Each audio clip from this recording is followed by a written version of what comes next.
पहिले तुला स्पेक लावावंच लागत होते का ते आपलं हे लेन्स लावावंच लागत होते है ना? आता साधारण किती महिने झाले लेन्स लावले होते आपण?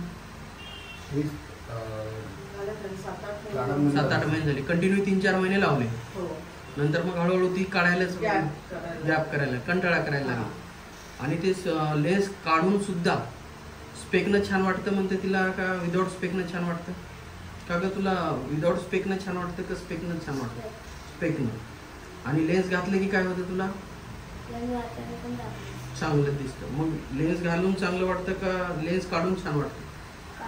काढून. म्हणजे याचा अर्थ लेन्सपेक्षाही दृष्टी आपली नॉर्मल सुधारली. आणि हे अल्टरनेट थोडं कमी करा. फक्त 20 मिनिटं सकाळी एक्सरसाइज, संध्याकाळी एक्सरसाइज. आणि सांगितलेल्या 3 गोष्टी परत रिपीट करतो. पपई, अंजीर, काळे मनुका, लाल मनुका आणि बदामचा शिरा एवढं खायला नाही. म्हणजे हेवी डोसमध्ये नाही, थोडं जसं तिला जमेल तसं एवढं करायचं. आणि दोरीवरच्या उड्या आणि दुसरा सूर्यनमस्कार. एवढं केलं की अजून छान हिची दृष्टी वाढणार, प्रकृती पण वाढणार, दृष्टीचं विजन पण वाढणार आणि पुढं कोणतंच कॉम्प्लिकेशन राहणार. हे तुम्ही विश्वास ठेवून केलेल्याचे फळ आहे.